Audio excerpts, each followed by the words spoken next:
start with that. End up with that. Crazy, right?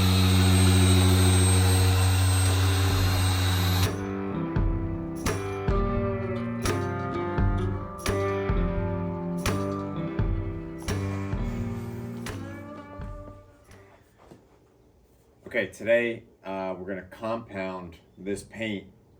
I'm gonna hit it with compound, then I'll hit it with some polish, and that'll be the finish this car ends with. That's how it'll look. I promise it'll look good, it'll be shiny, but it'll have, it'll have all of its imperfections. So I have this side, I have the fenders, and then I have the roof, which we can roll this on its side on the rotisserie and I can do the roof. I have the hood, which I'll bring in from the trailer, and we'll buff that. All the panels will be buffed. That'll be that. I'm gonna set a time lapse up.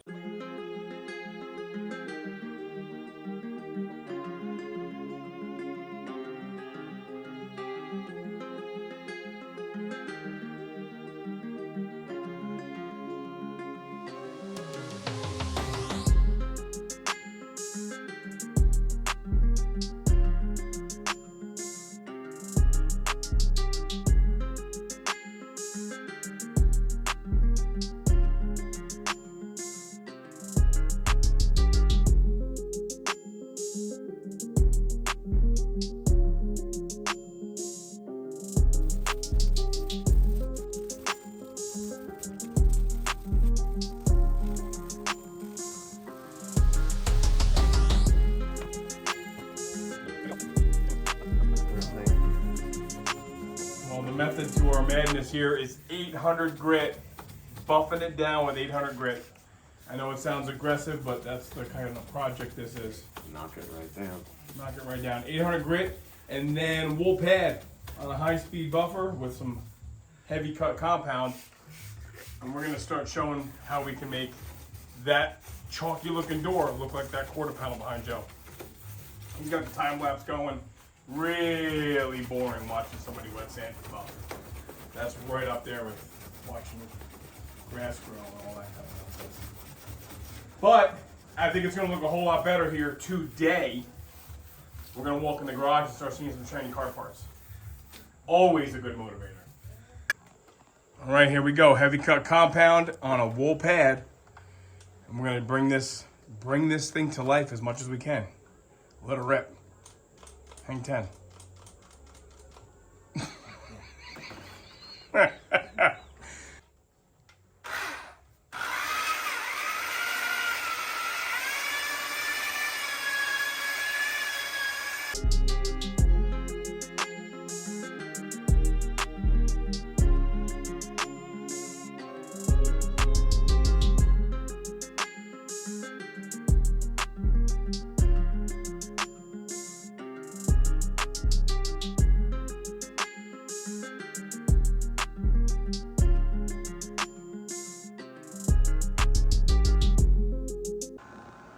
Well, what do we think after 800 grit wet sanded and some compounding with a wool pad? Then, of course, polishing with a random orbital polisher. Not too shabby for a car that was left outside for years and years and years. Yep, not perfect. Definitely thin in places. Joe loves this kind of patina, and this is not clear coated. I know it might look, well, there you can tell we didn't clear it. But certainly on the peaky spots. But he's digging it. Pretty awesome. Yeah. Nice. Yeah, it definitely will definitely draw attention when we do get this car out. All right, we're gonna work on fenders and maybe even the hood. Maybe start incorporating this trunk into some of the shine that we got going on. We thought this was good. Maybe that's what we'll do. Maybe we'll do this quarter panel again because we thought this was good the way it is. But we're gonna see if we can't knock this down a little bit more with some wet sand and then buff it.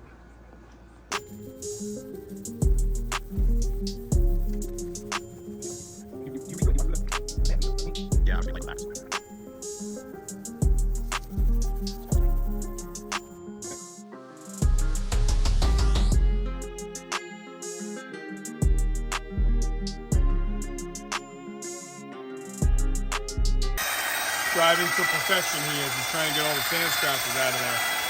800 down to 1200, a little bit of wet sanding, and then some buffing. And parts of Mr. Jones is starting to get a nice shine. Can you see all that? That's pretty good, right? Original W-31 sticker. It was only ever taped around when it was painted. That's original paint, and this is the second paint job. Pretty good reflection now. All right, he's gonna chase some more. Oh yeah.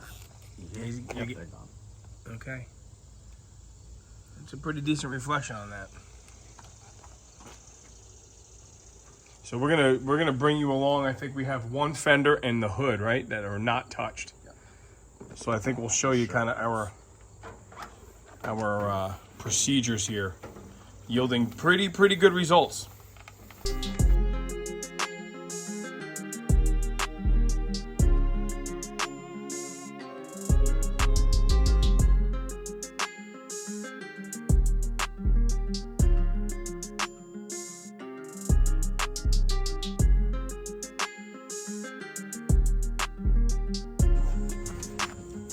End up with something like this with a really nice reflection, and it's very smooth.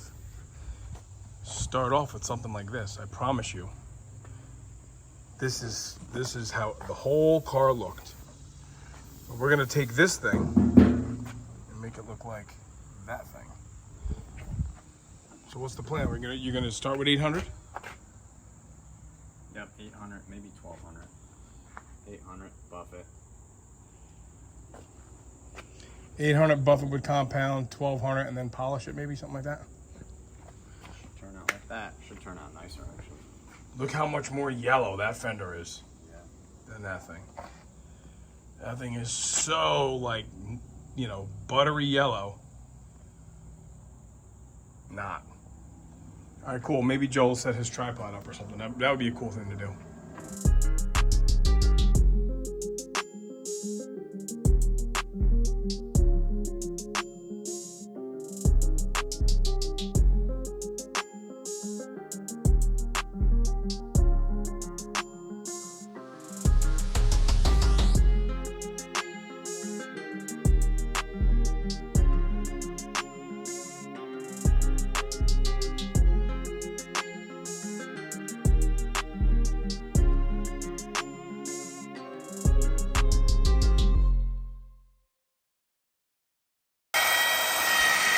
Change wool pads, went to a finer polishing pad instead of a cutting pad.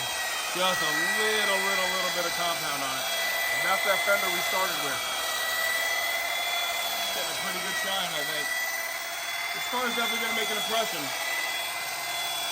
Definitely going to make an impression.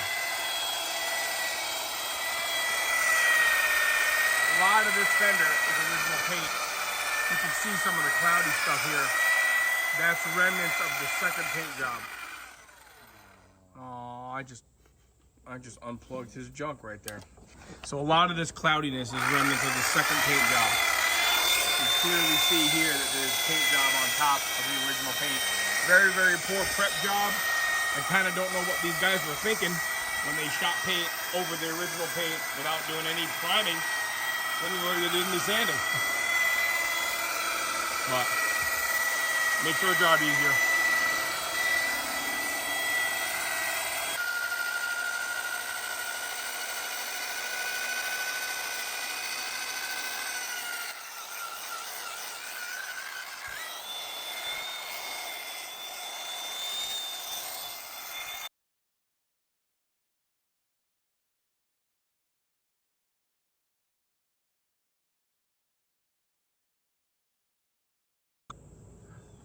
That's a great shot, isn't it? Look at that, man. That is a shiny fuselage. Dig it. Wet sanding, buffing. Like everything in this channel, guys, we're very honest with what we have. Looks better on camera, but it still looks really good. You can see the imperfections, acid rain stains, fish eyes, sand scratches, other scratches. I guess one of the grandsons or nephews or something, those of you watching the video, if you want to lay claim to this, somebody like to pepper this old dog with a BB gun. So these are real shots. Thank you for that. Got some dents, got some bruises, got some shine in it though. Look at that. There's my truck. So now what we're gonna do is the hood. And Joe and I, you know, look, I said this in one of the earlier videos, you know, see how the black paint obviously has a longitudinal orientation on the driver's side, and on the passenger side it certainly has a left to right. Now there's one, I think it's a W-30 that we saw online, a red car that has black stripes, and the stripes are faded in the same orientation as this. What leads me to believe that there's some question here is that this base color of red is on top of the base color of the car, which would make sense because they just painted the car, then they put the stripes on it. Is this red oxide primer? No matter what color stripes you had, whether it was black or white, they put red oxide primer on there. Then they did the stripe paint, and they made sure that the stripe paint matched? Or was there never primer on top of the paint and the stripe color just went on? I have another hood in the office in the back. We can go look at that, Joe. Here's a beat up but original paint, although I think there is a repair over here. But this is a mostly original paint hood off of a 69 442. I bought, this hood came with the car, my car, when I bought it. But you can clearly see that where the black paint on the stripe is faded, it's right on top of the factory red. See that? And you can see that the black stripe, where it's burned through, is right on top of the base coat. Somebody should tune in and then share a comment and tell us what they think when they had a car that they had to put stripes on. Did they tape it off, prime it with the tape still in place, then put the color stripe on it? They didn't take the tape off and retape it and take the time to painstakingly tape where the primer was. That's nonsense. I never would have done that. I'm of the opinion these stripes went right on the base coat. Look here. Burned through, burned through, burned through, right down to the red color. Not the most ideal color for an example because we are comparing it to what would be a red oxide primer. But you get my point here. You can clearly see where the stripe is just sitting literally on top of the base. There's even a, yeah.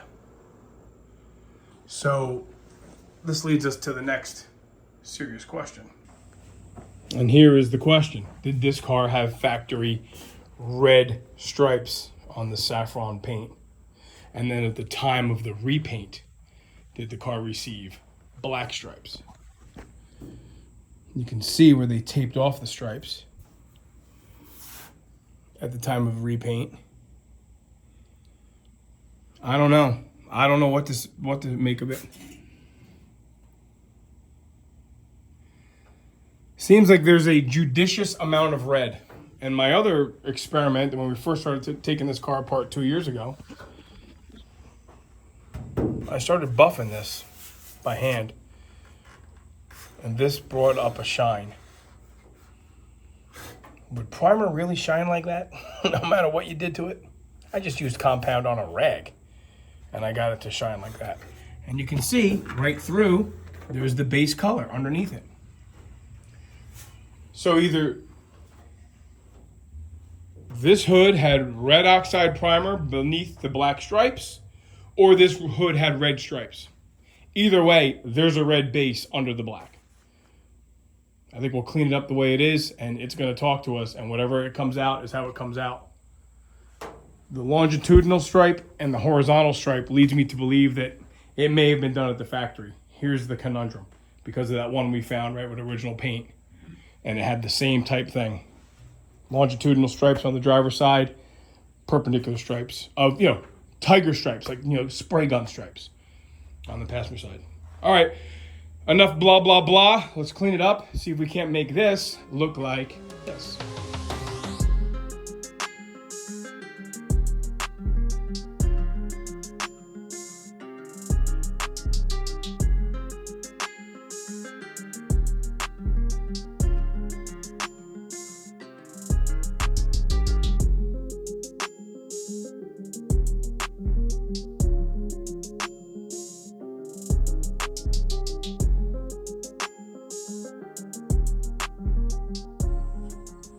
Cool discovery, we're taking out the bezels for the hood vents, and look, red. They stopped the black here, and there's red. I'm thinking this old dog had red stripes. Saffron with red stripes was the original color, as evidence That's awesome. of red in there. And at the time of the repaint, it got black stripes. You never check the vents out. And they never, is there black on the leading edge of that bezel? Be this the other side? Yep. Yep. And there's black on the leading edge, which tells you that this part was installed at the time that they painted the black stripes on. Not how they did it at the factory.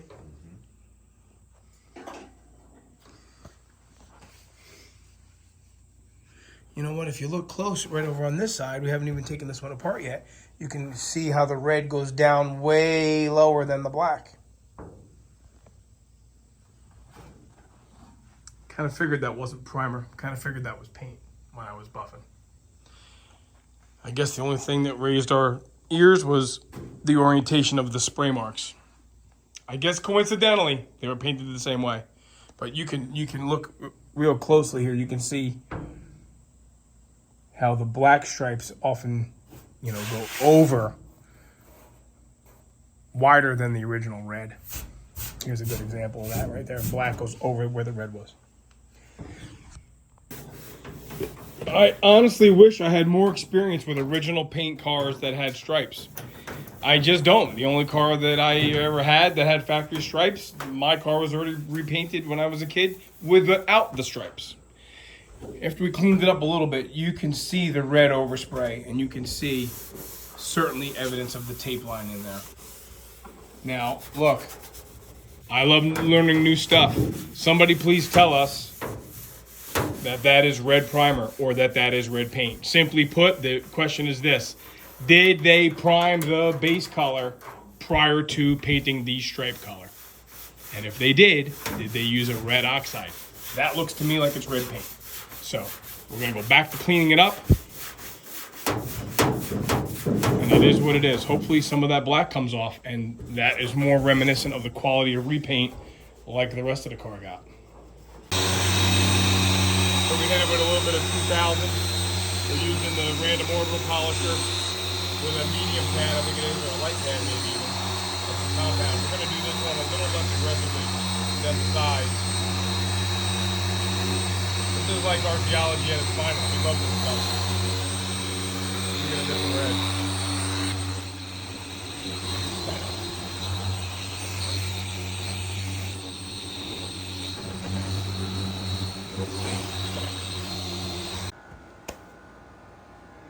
Well, there you have it after not quite a half an hour of wet sanding and buffing and polishing.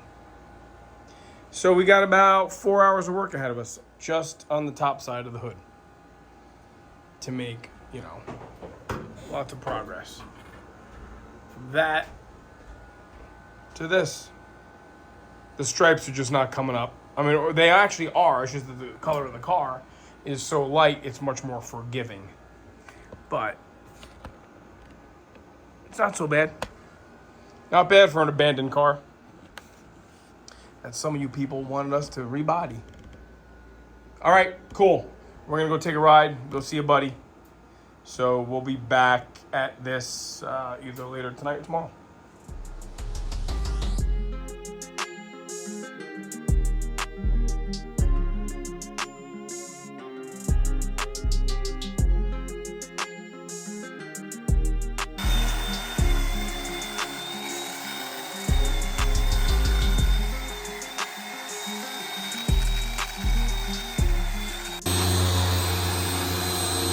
signs of progress. I'm pretty happy with how this is coming out. I think Joe is also.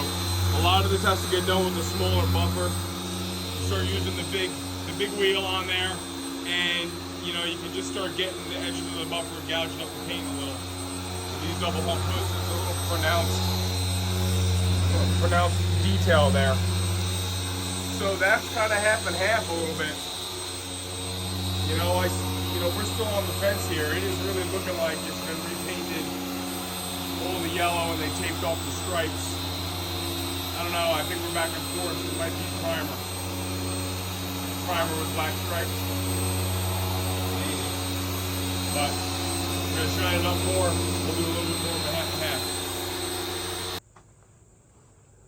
As practically speaking as we can be practically speaking here, this is the finished product. Practically. This is the example of the unfinished product. Well, honestly, short of the roof, which we know is less than smooth, this section here is the last of the original looking Mr. Jones. That's what this car looked like. And this is after a couple pressure washers, guys. This is after some serious, you know, simple green pressure washing scrubbing when we brought the car in the garage. This was the test that I did by hand a couple years ago at this point. Yeah. And this is what we're looking at now. There's a reflection of the lights in the ceiling.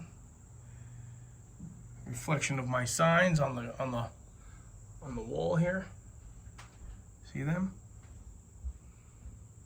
So this thing is definitely reflecting light.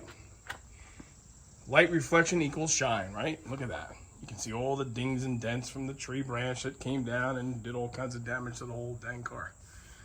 But that's a shiny, shiny saffron nugget. All right, wish us luck. We're not going to bore you anymore with how we're doing it. This has been 1200 compound, polish, blah, blah, blah. We're just going to go ahead and do this side. And we're just going to go ahead and do it. And we won't bore you with it. We'll just show you when it's done. All right, as promised, there's the rest of the hood buffed and shined up for you folks. The general consensus I think that we have, and a couple other people I've reached out to in the authoritative positions, as it were, for these Oldsmobiles, they really didn't practice priming before they put the stripe color on. Even in the factory manual, which I can put a little blurb of that in there, they just list the dimensions of the stripes, where they're supposed to be, and obviously the various colors. We are of the opinion that this car was originally saffron with red stripes. And at the time of the repaint, it maintained the saffron color of the car, and they taped off the stripes and shot them black. And that probably happened in the mid-70s, I'm guessing. Taped around the W-31 emblems, which are really just stickers. But there you have it. There's the hood, the original hood to the Mr. Jones project. And I'm telling you right now, we can buff and shine some stuff up, but I really don't think we would ever have gotten primer to shine like that.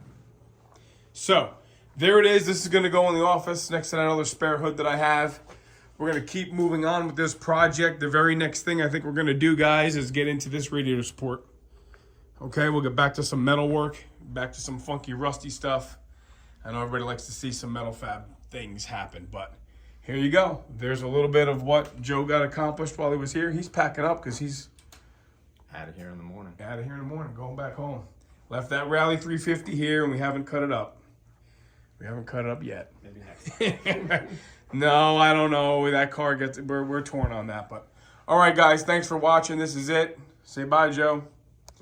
We'll, yeah, I guess you're leaving in like 12 hours. Yeah. Time to load up the truck. Trailer's hooked up, ready to rock. All right, we'll see you next time when I'm back into doing some work on that honey. All right, thanks for watching. Later.